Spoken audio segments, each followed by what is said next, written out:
Hello friends, नमस्कार। मैं हूं विशाल सेंगर और परीक्षा एकेडमी के ऑनलाइन प्लेटफॉर्म पे आप सभी का स्वागत है। आज की क्लास होने वाली है दिल्ली सल्तनत के वंश की, सैयद वंश की।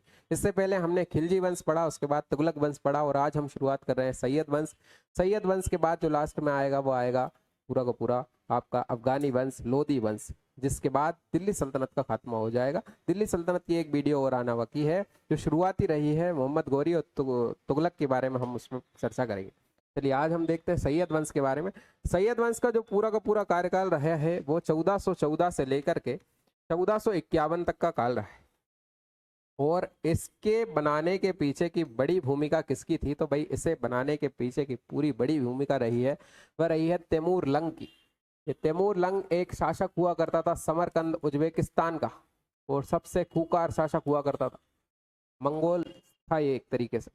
और तैमूर लंग जो है ये एक युद्ध में अपने हाथ और पैर गंवा चुका था, इसलिए ये जीवन भर लंगड़ा रहा था। इसी वजह से इसे तैमूर लंग की उपाधि दी गई थी इसलिए। और ये जो है पूरा का पूरा शासन करना चाह रहा था, वो मध्य एशिया में करना चाह रहा था, जिसमें इराक, ईरान, वर्तमान के इराक, ईरान और थोड़ा सा क्षेत्र जो है वो रूस का भी आया करता था। इस पूरे क्षेत्र को मध्य एशिया कह देते थे। और इसकी जो राजधानी हुआ करती थी वो समरकंद हुआ करती थी, जो वर्तमान में उज्बेकिस्तान में है।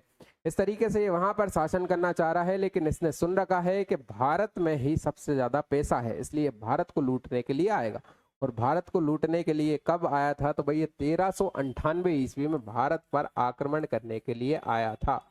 और यहाँ आने के पीछे इसका कारण ये था, इसने तर्क दिया कि भारत के जितने भी सुल्तान हैं, मुस्लिम शासक हैं, ये सभी के सभी बहुत ज्यादा सहिष्णु हैं।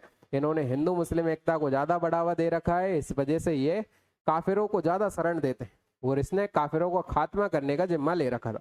इसी वजह से ये दिल्ली आने से पहले दिल्ली के जितने भी पूरे के पूरे लोग हुआ करते थे, जो गैर मुस्लिम हुआ करते थे, उन सबको एक कम से कम 1 लाख लोगों के सिर काट दिए थे इसने और पूरा का पूरा पहाड़ बना दिया था। इतने कत्लेआम इसने किए थे। इस तरीके का दुर्दांत शासक हुआ करता था तैमूर लंग, जो कुख्यात शासक भी रहा है। 1398 ईस्वी में आएगा और इस समय जो तुगलक वंश है उसका अंतिम शासक है नसरुद्दीन महमूद तुगलक, उसकी शासन को खत्म करेगा। और यहाँ से फिर सूबेदार बना करके चला जाएगा सैयद वंश की खिज्र खां को। खिज्र खां इस तरीके से आएगा। अब यहाँ से आपको क्वेश्चन पूछा जाता है कि जो सैयद वंश था वह पहला वंश था जो अपने आप को रिलेट करता था हजरत मोहम्मद पैगंबर से, कि हम उनके वंशज हैं। तो आपसे क्वेश्चन पूछा जाएगा दिल्ली सल्तनत का कौन सा ऐसा वंश था जो अपने आप को हजरत मोहम्मद पैगंबर जो थे उनका वंशज बताता था? तो वही सैयद वंश ही ऐसा वंश था। ये चौथा वंश था दिल्ली सल्तनत का और एकमात्र ऐसा वंश था जो खुद को पैगंबर मोहम्मद का वंशज बताता था। अब इसका जो पहला सुल्तान था वो था खिज्र खां। खिज्र खां 1414 से लेके 1421 तक शासन करेगा। और ये जो खिज्र खां है ये एक्चुअल में शासन क्यों करेगा? क्योंकि इसे पूरा का पूरा शासन सौंप करके गया है तैमूर लंग, क्योंकि तैमूर लंग को बस लूटपाट करनी थी और इसके बाद वह चला गया समरकंद वापस, और यहाँ पर शासन किसको दे गया? खिज्र खां को। तो ये संस्थापक हो गया है तुगलक वंश के बाद। खिज्र खां ने सैयद वंश की नींव रखी थी और ये तैमूर का प्रतिनिधि कहलाएगा। तैमूर लंग का सेनापति था। तैमूर ने भारत से लौटते समय इसे मुल्तान दे दिया, लाहौर दे दिया, दीपालपुर दे दिया, इन सब का सूबेदार बना दिया था। इसने कभी भी सुल्तान की उपाधि नहीं ली। आपसे क्वेश्चन पूछा जाएगा कौन सा सुल्तान था जिसने सुल्तान की उपाधि नहीं ली? तो भाई यही वह सुल्तान था। इसने सुल्तान की जगह रैयत आला की उपाधि धारण की थी, क्योंकि ये एक्चुअल में सुल्तान किसे मान रहा है? ये एक्चुअल में सुल्तान जो है वो तैमूर लंग को मान रहा है, इसलिए ये रैयत आला की उपाधि लेगा। तो पूरा का पूरा जितना भी टैक्स ये वसूल करता था, ये सारा का सारा टैक्स ये किसे भेजता था? तैमूर को भेजता था।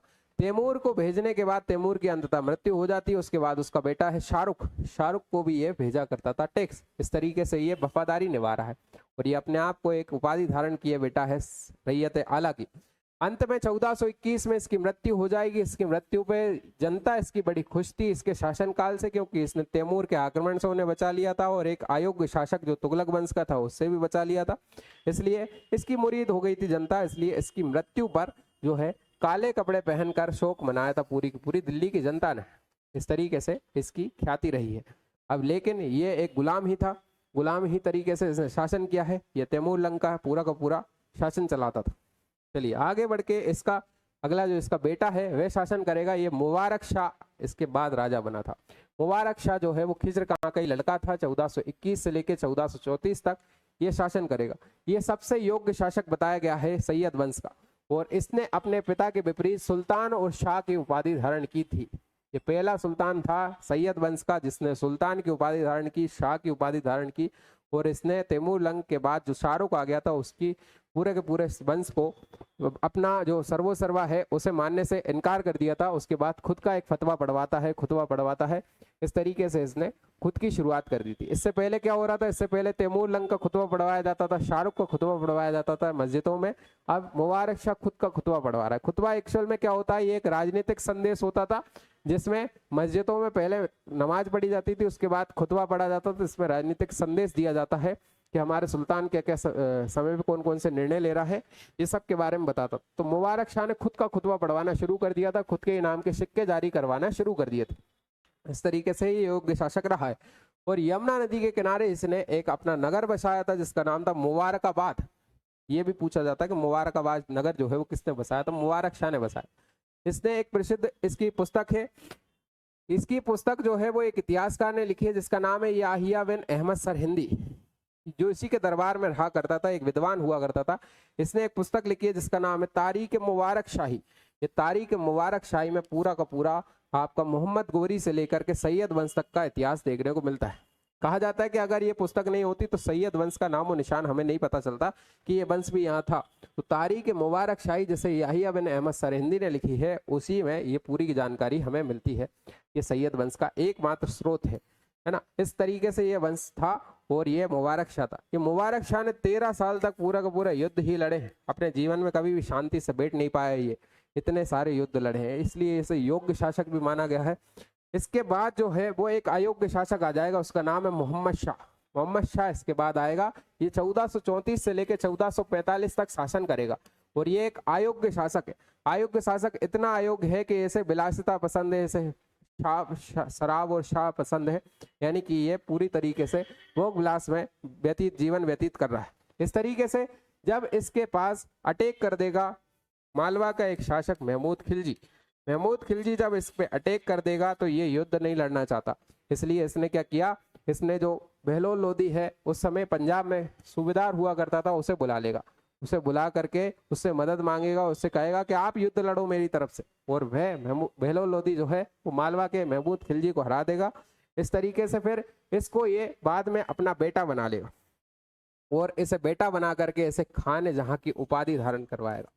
खाने जहां की उपाधि किसे दी गई थी, बहलोल लोदी को दी गई थी। किससे दी थी भाई, मोहम्मद शाह ने दी थी। इस तरीके से ये क्वेश्चन भी पूछा जा सकता है। खाने जहां यानी कि पूरे अपना बेटा भी माना गया है। इस तरीके से बहलोल लोदी को इसने समझा दिया। आगे चलते हैं। इसके बाद इसका बेटा बनेगा अलाउद्दीन आलम शाह। ये भी अयोग्य शासक निकलेगा। 1445 से लेकर 1451 तक शासन करेगा और ये अंतिम शासक था। सैयद वंश का अंतिम शासक कौन है, तो भाई अलाउद्दीन आलम शाह, और ये सबसे कमजोर शासक होगा। ये तो उससे भी गया गुजरा था, इसे तो युद्ध बिल्कुल नाम से ही ठर्राता था कि युद्ध होना ही नहीं चाहिए। तो इसके समय पे क्या हुआ, इसका जो झगड़ा हो गया वो इसके ही वजीर से हो गया था। वजीर यानी प्रधानमंत्री से हो गया था। वो प्रधानमंत्री से खास सुनी हो गई तो प्रधानमंत्री ने बहलोल लोदी को बुला लिया। बहलोल लोदी अटैक करने के लिए आ गया है, किस पर, आलम शाह पे अटैक करने के लिए आ गया है। किसके कहने पर, प्रधानमंत्री के कहने पर। और उसी समय ये उसको याद दिलाता है कि मेरे जो पिता थे मुबारक शाह, उन्होंने आपको खाने जहां की उपाधि दी है बहलोल लोदी को, और उन्होंने आपको अपना बेटा माना है। इस हिसाब से आप मेरे भाई हो और आप मेरे बड़े भाई हो, इसलिए मैं आपके खातिर ये सिंहासन पूरा का पूरा त्याग रहा हूँ। वैसे मैं इसे छोड़ने वाला नहीं था, लेकिन मैं आपके लिए इसे छोड़ रहा हूँ। इस तरीके से उसने सिंहासन त्यागा था। तो 1451 में इसने स्वेच्छा से बहलोल लोदी के पक्ष में दिल्ली का सिंहासन छोड़ दिया था। ये पहली घटना थी जिसमें बिना रक्तपात के सत्ता परिवर्तन हुआ था। इस तरीके से ये अलाउद्दीन आलम शाह जो है वह अपने पसंदीदा क्षेत्र में उसने मांग करी कि मुझे वहां छोड़ दो आप, तो इसके बाद मैं आपको दिल्ली दे दूंगा। इसे पसंद था बदायूं शहर। ये बदायूं में रहना चाहता था एक्चुअल में, और इसने इससे पहले जो है पूरे दुनिया का राजा बनना चाह रहा था, ऐसी भी इससे ख्वाब देखे थे। लेकिन बाद में ये सिमट करके दिल्ली से कहाँ चला जाएगा, बदायूं चला जाएगा। भाई इसने अपने पूरे साम्राज्य को सिकोड़ कर बदायूं पहुंच जाता है और वहीं शान से जीता है और शान से ही मरता है। मृत्यु हो गई इसकी 1476 में। इसलिए इसके लिए एक कहावत देखी गई है, कही गई है, जिसमें कहा जाता है कि देखी आलम की बादशाही, दिल्ली से पालम तक खुदाई।